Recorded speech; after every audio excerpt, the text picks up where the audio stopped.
Hello viewers, हम पढ़ रहे हैं कक्षा 9वीं गणित विषय का ब्रिज कोर्स। और आज के वीडियो में हम इस ब्रिज कोर्स की बुक का पेज नंबर 17 का सॉल्यूशन करेंगे। तो यहाँ पे पेज नंबर 17 पर दे रखा है वास्तविक संख्याएं। तो वास्तविक संख्याएं क्या होती है और इससे संबंधित जो कार्यपत्रक है यह हम हल करेंगे। इसके पहले इस ब्रिज कोर्स के आगे के जो भी पेज है वह सारा ही सॉल्यूशन हम समझकर कर चुके हैं। यदि आपने नहीं देखा हो तो देख लीजिए, क्योंकि इस साल नया ब्रिज कोर्स आया है। तो यहाँ पर वास्तविक संख्या हम देख लेंगे। सभी परिमेय और अपरिमेय संख्याओं को एक साथ लेने पर वास्तविक संख्याओं का संग्रह प्राप्त होता है। तो इसके पहले हमने परिमेय और अपरिमेय संख्याओं को भी अच्छे से समझ लिया था। तो यदि आपने वो देख लिया होगा तो आपको पता ही कि परिमेय और अपरिमेय संख्याएं क्या होती है। तो सभी परिमेय और अपरिमेय संख्याओं को एक साथ लेने पर वास्तविक संख्याओं का संग्रह प्राप्त होता है। जैसे 3, 0, 1, 5, 3/2, √5 इत्यादि वास्तविक संख्या हैं।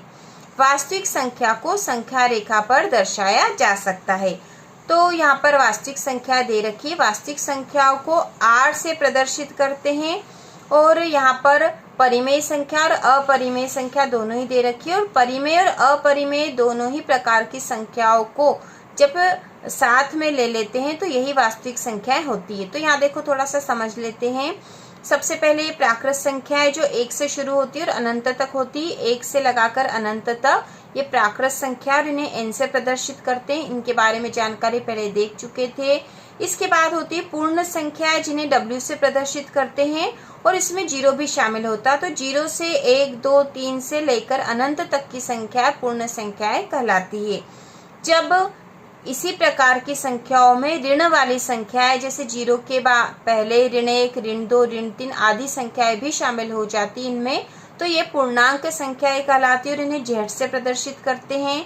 और इन संख्याओं में जब p/q वाली संख्याएं, जैसे 1/2 या ये दशमलव वाली संख्या शामिल हो जाती है, परिमेय संख्याएं, इन्हें परिमेय संख्याएं कहते हैं। तो परिमेय संख्या वे संख्या होती है जिन्हें p/q के रूप में प्रदर्शित कर सकते हैं और जहां q जो है 0 के बराबर नहीं होना चाहिए।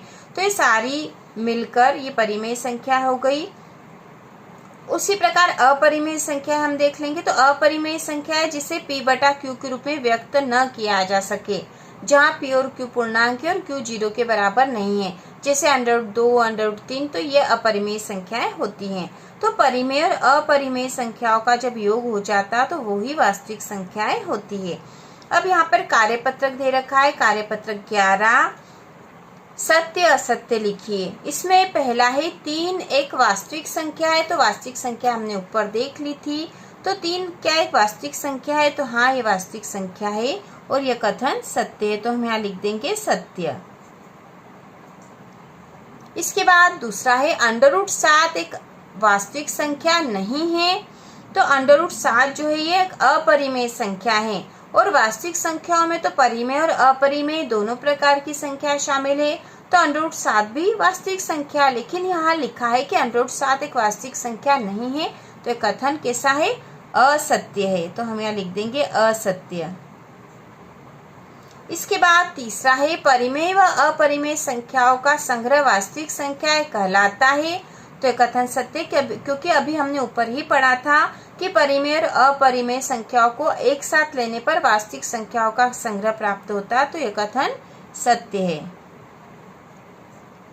इसके बाद चौथा है 1/2 एक अपरिमेय संख्या है। तो 1/2 अपरिमेय संख्या नहीं है, परिमेय संख्या है। यह कथन असत्य है। इसके बाद पांचवा है पाई एक परिमेय संख्या है। तो पाई परिमेय संख्या नहीं है, जबकि अपरिमेय संख्या है। और यहाँ लिखा कि पाई एक परिमेय संख्या है। तो कथन असत्य है। तो इस प्रकार से हमने पेज नंबर 17 पर वास्तविक संख्याओं से संबंधित जो भी कार्यपत्रक था पूरा हल कर लिया है। तो इसी प्रकार के और वीडियो देखने के लिए, ब्रिज कोर्स का फुल सॉल्यूशन देखने के लिए चैनल को सब्सक्राइब कीजिए।